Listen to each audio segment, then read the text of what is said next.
Bryan, welcome back to the Tech Burst Talks podcast. Hey, Charles. Good to Hi, see you. how's everything going in Singapore today? Yeah, good. Wish you were still here.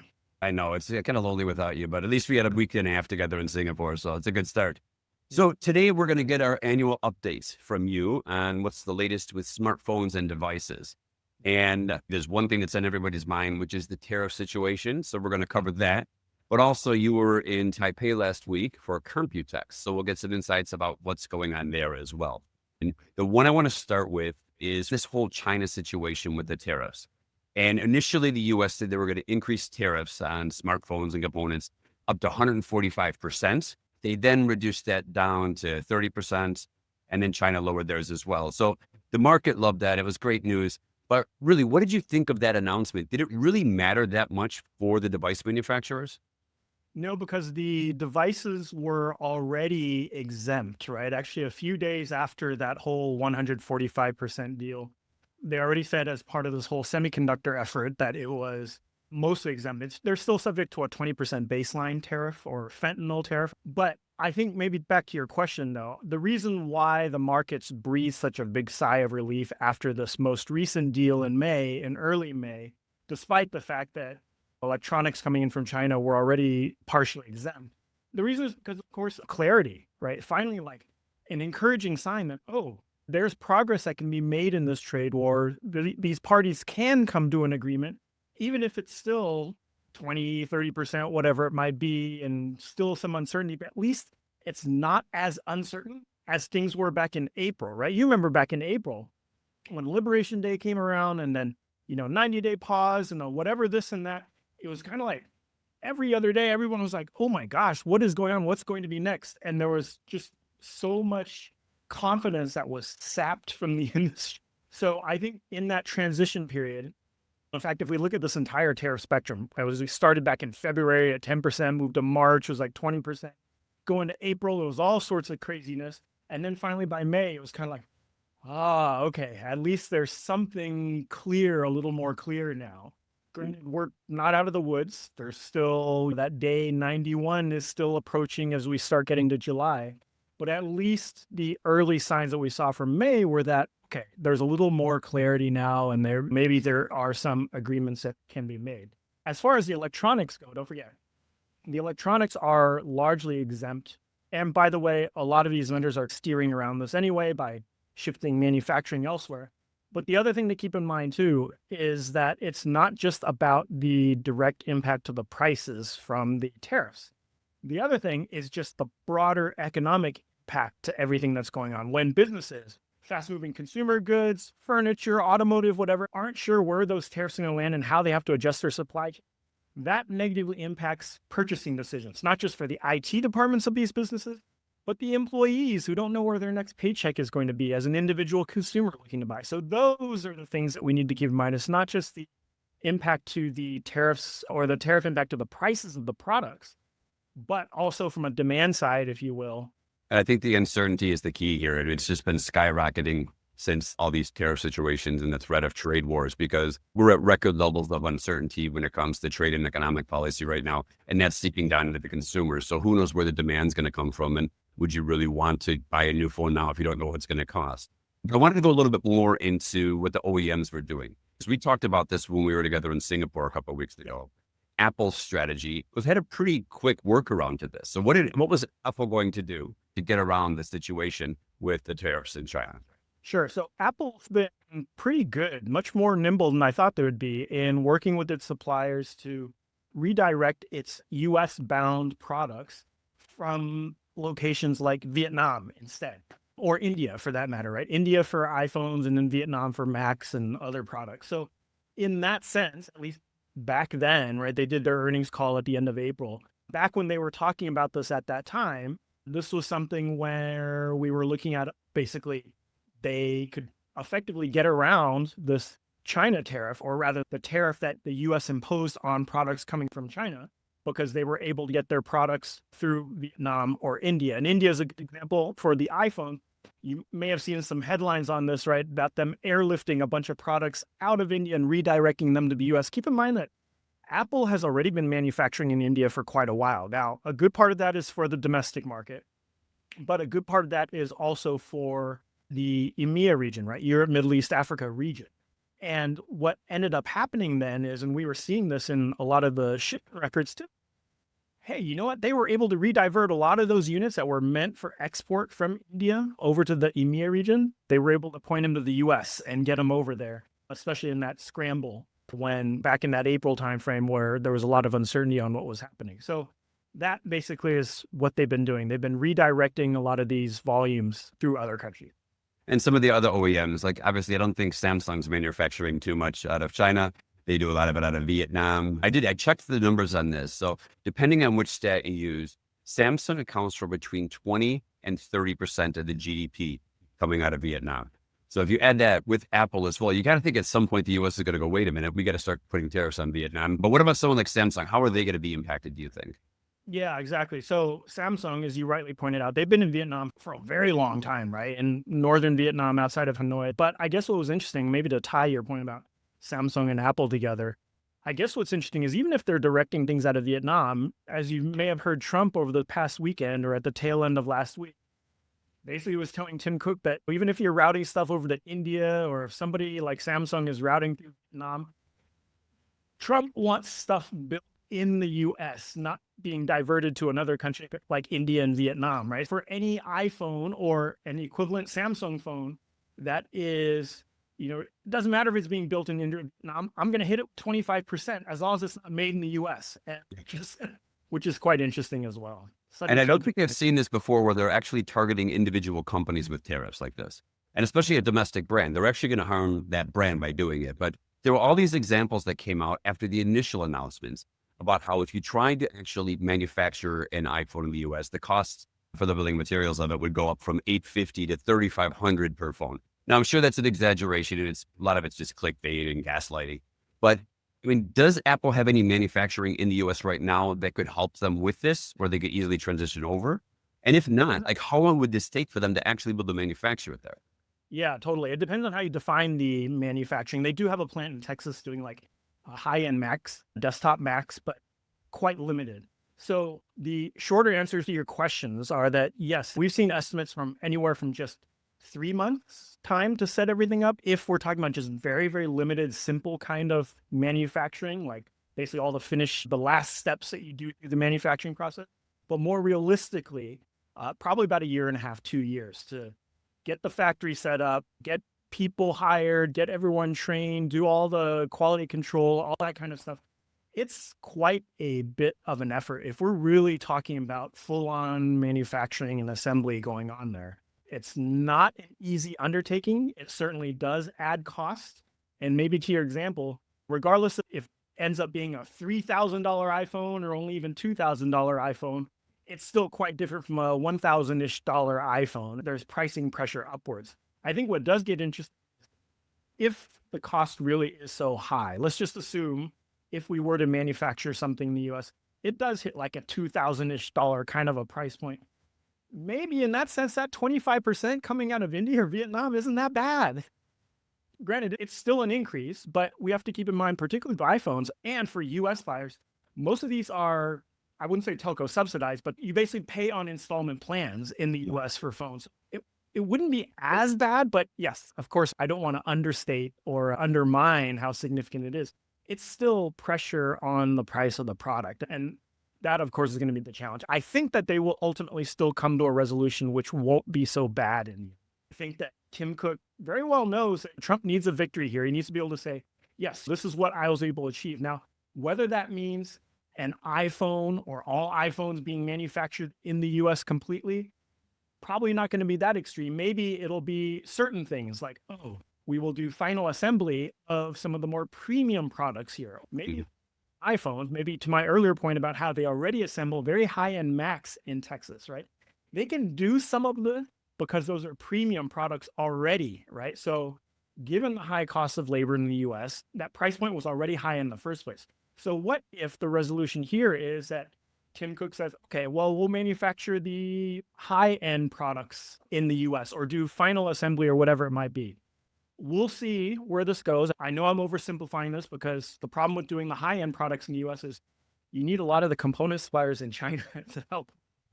I get worried about this because I do think they are going to force Apple to create a manufacturing facility there, which will not be best of breed as far as capabilities and skill sets or price points. So basically what you're going to do is add a lot into the cost structure of Apple overall. And let's just say they do a third here, a third in India, a third in China to keep it simple.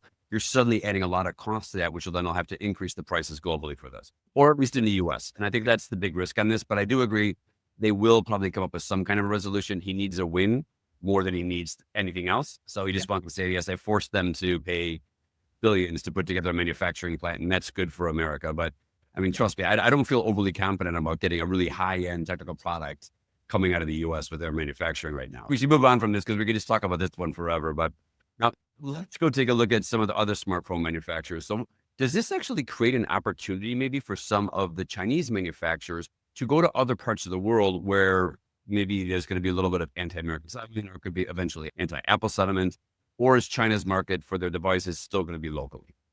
Well, the Chinese vendors are already quite aggressive in markets like Western Europe, increasingly more in Latin America. Of course, here in Southeast Asia, they're quite big as well, too.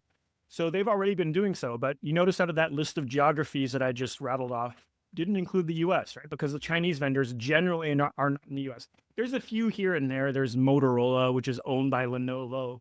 There's a smaller vendor called Blue and a few others. But generally, the Oppo, Vivo, Xiaomi's, basically. The big Chinese vendors, and Honor, which is the Huawei spinoff, they're basically not in the US. And so in that sense, they're not as affected by this right now. And a lot of this is really about Apple and Samsung. Okay. Now we've talked about the smartphone side. What about from the PC perspective? So what is this going to potentially do to the cost of a PC? And does it have a bigger impact on PCs than smartphones, or is it the other way around?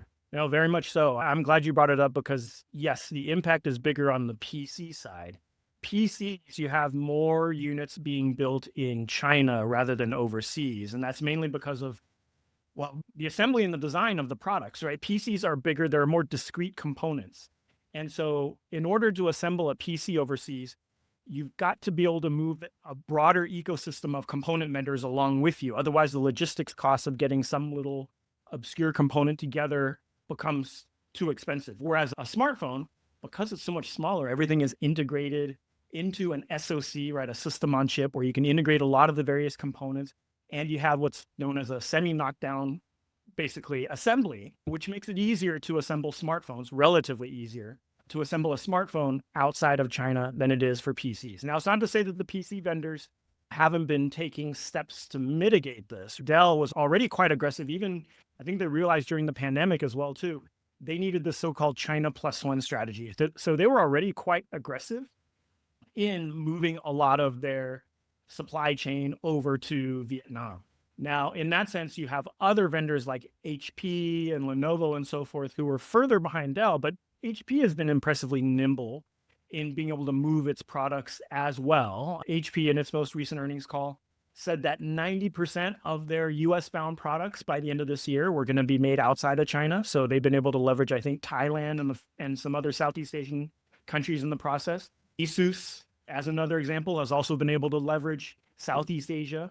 And Lenovo's kind of still a bit of a question mark, but they, even in their most recent earnings call last week, have been talking about how nimble their supply chains are in being able to reroute and possibly through Mexico or wherever it might be. So the PC vendors, back to your question, yeah, the PCs are harder than phones to do overseas, but it doesn't mean that the PC vendors are standing still either. They've been able to rather impressively move a lot of this already.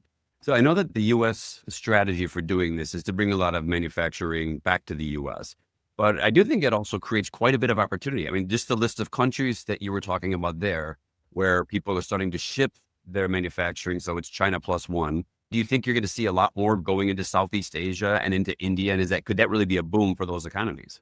Yeah, well, certainly so. Yes, we've already been seeing this, right, over the past good number of years, moving to Indonesia, for instance, and a lot of the local governments are helping to facilitate this. That's actually what held up iPhone 16s going into Indonesia earlier this year. And the Indonesian government basically said, okay, we want you to basically do more here in this country, whether it's building AirPods or hiring more software developers like basically Apple was doing previously in previous years to keep the Indonesian government happy. or at least training software developers, should say, is probably the more accurate way of putting that. So yes, we are seeing more of that momentum. And by the way, it's not just Asia. You look at all the stuff that's happening in countries like Brazil, in Mexico, in Latin America, in Eastern Europe, and so forth.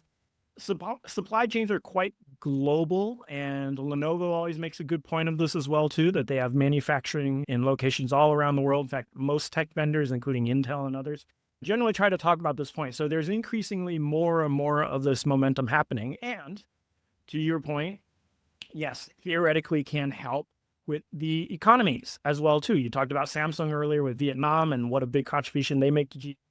It's not just tech either. Don't forget, as things like furniture and automotive and all these other products potentially start to get manufactured out of out of China, most likely Southeast Asia in a lot of cases, there's some upside in this. If this can help drive economies in Southeast Asia, get consumers spending more, get businesses spending more, in theory, there's some upside to this. But I preface that, I qualify that comment thing in theory, because again, it could be just as easily the next day when we realize, you know what? The US government is not happy about that either. And bam, tariff on this country or that country. And then suddenly everything collapses. So, and he did already with the Southeast Asian countries with some pretty high tariffs, but we should move on from that. I want to go on to one of my other favorite, most interesting buzzwords. So last year, there was a lot of hype around AI PCs, but I haven't heard that much about it. You were just at Computex. What's your take on that right now? Is it still a thing, or is it just something, is this like the next metaverse type concept that's going to just fizzle away? Yeah, I don't think it's going to be that floofy like metaverse. AI PCs are definitely still happening. In fact, we still continue to see, the way we define it is based upon the presence of an NPU. This is basically a local AI accelerator, a portion of the chip that's optimized for AI workloads on device. As we look at the likes of Intel, AMD, and Qualcomm, they're definitely still pushing these products, which is good, to the point where we are looking at more than half of PC volumes next year to include an NPU. Now, what people are doing with that NPU and whether there's a real use case around, that's still the part that's shaky. And I think the industry still is going to need a number of years to get that sorted out. But maybe to tie this to your point about Computex, I think one interesting thing about Computex this year compared to last year was it did feel a little more low-key than last year. Granted, last year was a bit of an exception. There was just so much hype around AI PCs last year. You had Intel in town, AMD in town, Qualcomm in town. They're all talking about AI PC. We got this processor, we got that processor, all this kind of stuff. This year, there was no Intel keynote. Granted, they're having their own management changes and challenges around that, so it's understandable, but there's no keynote. You look at other vendors like Asus, they didn't do glitzy product launches either. They still launched products, but they did them directly with media rather than doing these glitzy product launches. And even with AMD, Lisa Su wasn't there. Granted, their consumer team was there. They still did a launch, but they weren't really talking about AI PCs as much. It was more about GPUs and workstations and that sort of stuff. This year, it almost seemed as if there was a bit of a pause with AI PCs, or at least from a high visibility keynote perspective. It's not to say that the AI PC momentum wasn't there or the semiconductor vendors weren't there, because they very much were, right? Despite the absence of a keynote and all their management changes, their CEO was in town, engaged with the Taiwan ecosystem, which is very much supplying the PC industry. They were definitely there. They were showing off their next generation product called Panther Lake, which has a high-end NPU, by the way.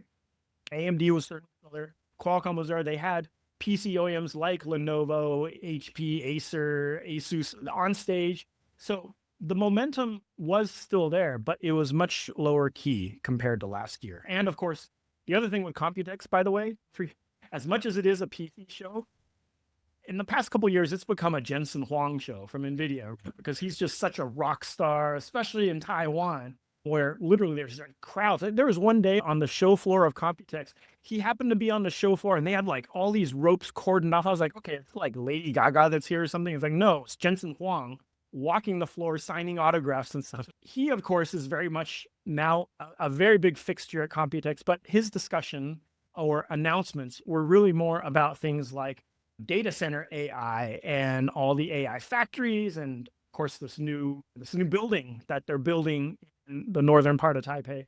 Wasn't really so much about AI PCs. So it was more about Jensen just really talking about his data center and digital twins and smart factories and so forth. And if you go back 20 plus years ago, Yes. Steve Jobs changed the entire industry by wearing his black t-shirts. where everybody's a creative with a black t-shirt. Now with NVIDIA's CEO with his leather jacket, do you think everyone's going to switch? Are you going to be wearing leather next time this week? Yeah, I need to get a leather jacket, right? No, I don't have a leather jacket. But have you seen, by the way, I've seen a Halloween costume. This was floating around. It was a Jensen Huang Halloween costume. Some little kid, very cute, was dressed up as Jensen Huang, his black leather jacket, and I think he sprayed his hair white. It was very cute. Okay, we talked about AI on PCs. Now let's go to AI on the smartphone. So this has really taken off over the last couple of years. Samsung kicked it off with Galaxy AI. They're on their third major release, and they should have their fourth one, I'm guessing, coming up. And when's it packed? It should be about July, August, or something like that for the next version. Apple then came out, and its AI on the iPhone wasn't as impressive. What do you see going on in this space with AI on the smartphones right now? Yeah, Apple's a big question mark, right? Because they've been struggling with Siri. They've been kind of promising this next version of Siri that's going to be so much improved and be able to do all these things for you in an agentic manner. But, they publicly stated, oh, yeah, we're behind on this. And whether or not they actually say anything at their developer conference in the next few weeks, rumbling is that they might not have anything yet. So I think that's probably where shareholders are concerned. So Apple is a little further back, and it'll be interesting to see if and who they partner with somebody to get them back on their feet. As you pointed out, Samsung, on the other hand, has been very early to the game, trying to really talk about Galaxy AI and getting a good amount of credit for it in the process. Now, some of the things they've talked about that have resonated with buyers include things like Circle the Search, which is powered by Google, by the way, and is increasingly going to be seen across other Android vendors now that Google is basically building that as well as Gemini into Android. So we'll see more of that across other things. But I think the other thing too is if you look at the various use cases, regardless if it's coming from Samsung, Google, Apple, whomever it might be, earlier I was mentioning how AI PCs were looking for a use case. You could argue on phones still looking for a use case. Now, maybe it's not that bad. On phones, you do have things like Circle to Search. We've anecdotally seen folks, even in developing markets, for instance, going into a store saying, hey, you know what? I want that thing that erases things from the background, the photo bomber, or that thing that doesn't belong in the photo. They might not necessarily think of it as AI, but they know what the practical benefit is. So there is some of that there. Does that alone necessarily motivate sales of phones? Sure, in some cases it does, but not necessarily enough to change the total market size. We're only looking at low single-digit percentage growth. The smartphone market this year is, again, single-digit growth in the past year. This is a mature market. It's relatively flat. It's more so just a transition, a mix shift, if you will, between non-AI phones versus phones that are increasingly AI enabled. So I want to go back to Circle the Search real quick, because when it first came out, I thought, well, this is kind of a novelty, but I didn't really understand like the real value behind it. And I was with Ian Chong from Samsung, and we were sitting there at an event, and there was this guy that was working with the film crew, and he had these really funky socks. And Ian is famous for his wearing funky socks all the time. Yeah. The socks this guy had on were Chupa Chups, like the lollipops. So it had the Chupa Chup logo. And he's like, well, watch this. And I was filming him doing it. He grabbed it. He circled the socks and circled the search, clicked it. It went out there, found them, and he basically ordered them right there. And I thought that was quite fascinating. Then I realized it's like, that's what you use it for. If you really want to find something quick, I want to know where I can get that. And it's just done immediately. It's something that you could always do by going through the normal steps, but it just does it all for you right there.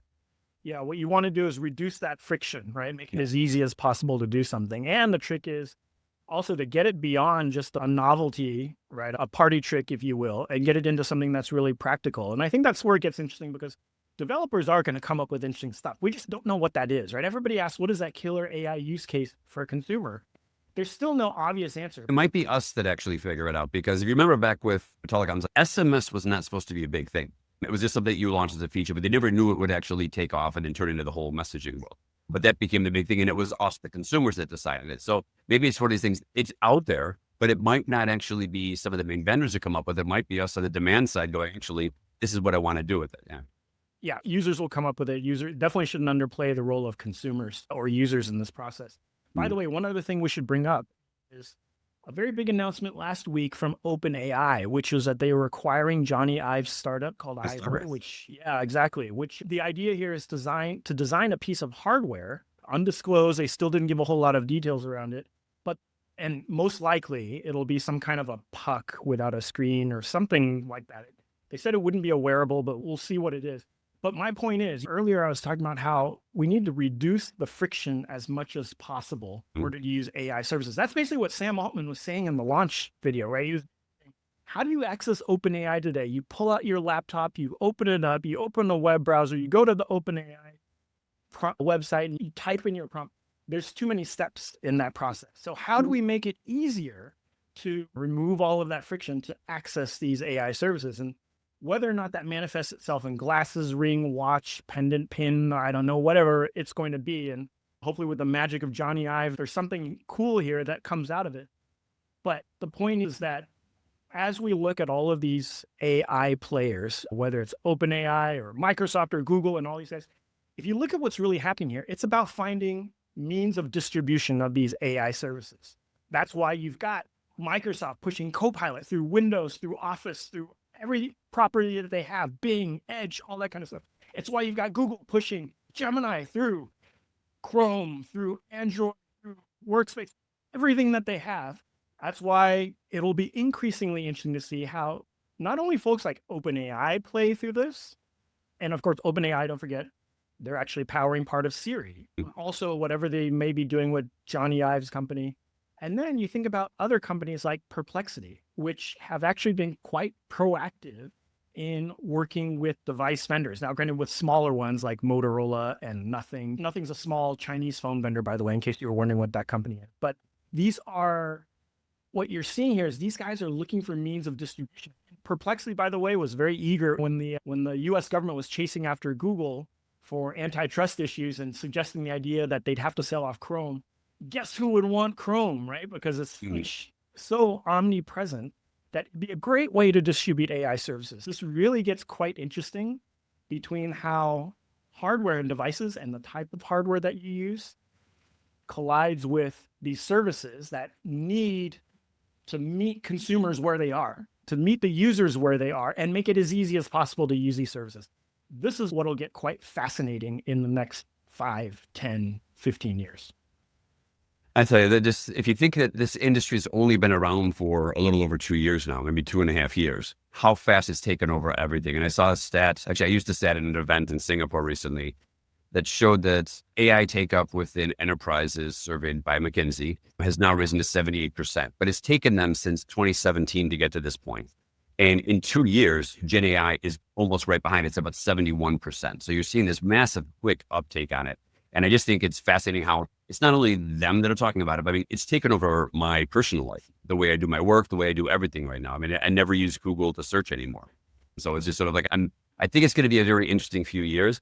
I think we expect it to really transform our lives. I think it's going to do way more than we actually expect. Well, just to sanity check that a bit, I would point out that there's a difference between the early adopters before it goes mainstream. And while I don't disagree with you that the acceleration and ramp up has been quite significant, there's also a difference in the enterprise example between folks doing proof of concept and the organizations that are doing full deployment. On the consumer side, there's a difference between techies like you and I adopting this quickly versus the mainstream. Now, of course, as you look at the grandparents of the world, if you will, that through just using Google search and are starting to realize, oh, there's this AI overview feature within Google search now. And oh, Gemini is now being built in. Yes, that'll help accelerate and facilitate this. But yeah, there's always that leap to get past those early adopters. And I also want to clarify this. I don't think enterprises are going to make this an incredible success. I mean, if you look at it, I mean, even like most recent survey I saw, I think it was from Bain, 88% of digital transformations failed. And this is in 2024. Now, this number hasn't changed much over the last 7 to 10 years. So just because we have great technology doesn't mean as corporates, we're still not going to completely screw it up when it comes into deployment, which is great for me because I got to do these keynotes and I always want examples of tech screwing up or chatbots behaving badly. You'll have lots of material. Okay, so we now covered off AI with the smartphones. Well, what's that next real transition phase for them? Because it's going to be something in the design of it. Are we going to see a lot more on the foldable side? Samsung's, their foldable devices are beautiful. Are we going to finally see one from Apple? Yeah, great question. So I'd separate this into two parts. First, from a short and medium term perspective, and then a longer term one. For the short and medium term, you're right. We're going to see more experimentation in these sorts of devices. We've already seen these bifold and even trifold types of products. Huawei's got that one that expands out to a gigantic screen. I think that's going to stay niche for now. It's still a $3,000 product, reliability and applications. There's still a lot of question marks around that, but we're going to see some experimentation around that. I think Samsung, certainly having seen what Huawei is doing, is probably a lot of pressure internally there to say, hey, well, we got to have something that'll stack up to that, right? Even if Huawei is China only, mostly China only, I'm sure there's the need from a Samsung perspective to try to show that they can still innovate. They've hinted at new innovative form factors coming. So allegedly they'll have something coming out around that. As you pointed out, Apple, there's rumbling around, everybody's been asking, when is Apple going to have a foldable phone, right? And there's a lot of question marks around whether there's reliability and supply chain and applications and all that kind of stuff. But don't forget, 20-year anniversary of the iPhone is approaching soon, right? Is this 20-year anniversary product going to be a foldable? Is it going to be a super thin one to fight the Galaxy S25 Edge? There could be something in the pipeline. We'll see. Again, with Apple, any rumor flies, and who knows how credible some of these are, but there's some rumbling around some of that. So that's what I would say in the short term. Medium to longer term, I think the question, of course, and this is probably what Apple shareholders have been most concerned about, after the smartphone era, what product does everybody use? What product supersedes the smartphone? And if you look at what Zuckerberg's trying to do with glasses, I think everybody's trying to aim in that kind of direction. We can go hands-free and be Tony Stark in the Avengers, Iron Man, right? Basically, this idea of moving towards things like glasses, and that's what Apple recently, by the way, has been rumored to be working on, is a set of glasses. We've already seen Meta doing quite well with their Ray-Ban Metas. These are just normal sunglasses but with a camera and some speakers. There's no screen yet. But eventually that's the direction that Zuckerberg's been moving towards. And he's already been showing some of the prototypes that they've been working on that do have a screen.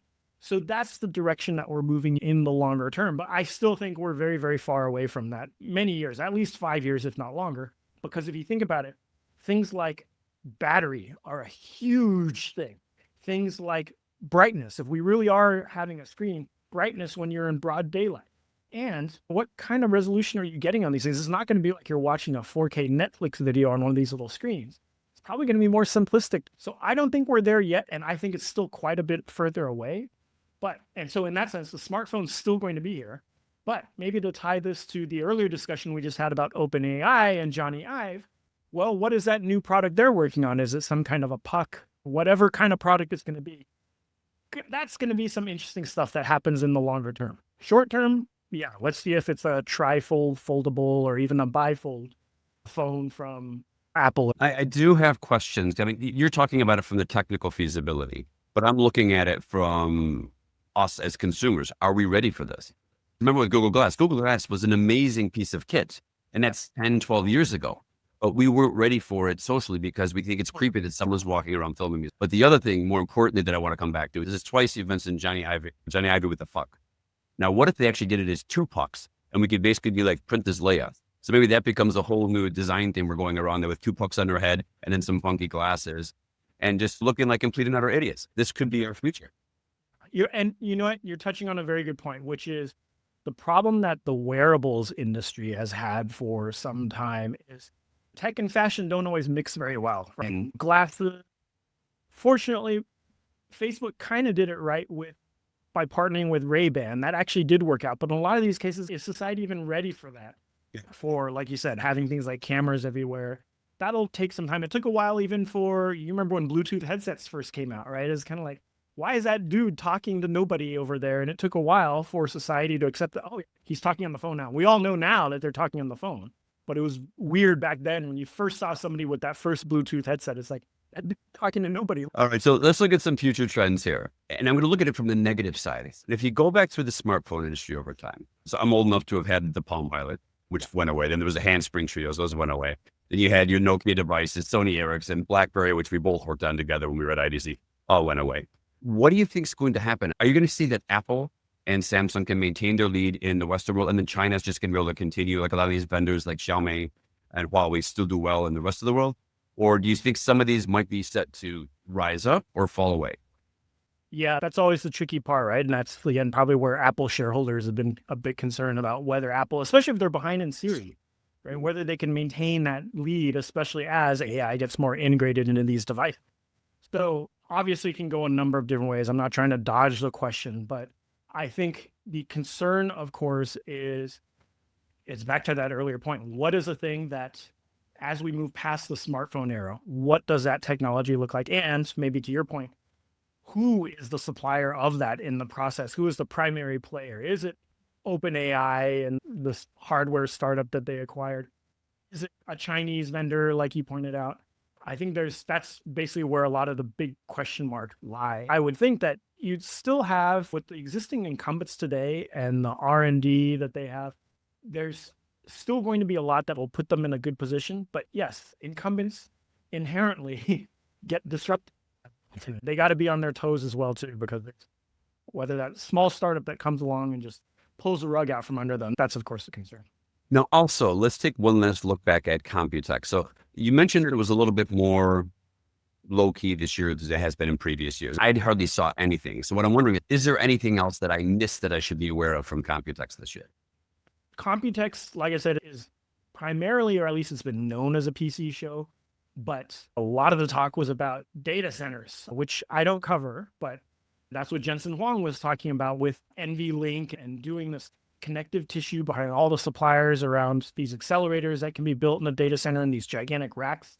Foxconn was talking about things like smart factories and so forth. So there's a lot of an industrial slant there, which admittedly I'm not very well versed on to be able to talk about. But I think the other thing I would point out is, even though I said it was low key, I would say that was low key from a PC perspective. And to be fair to the organizers of Computex, this past week coincided with so many other industry events, right? There was Microsoft Build, there was Google I/O, there was Dell Tech World.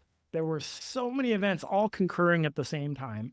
There were some announcements at some of these other shows too. At Microsoft Build, they were talking about Windows and Windows ML, and Windows embracing Anthropic's MCP, which is a protocol that lets AI models talk to each other.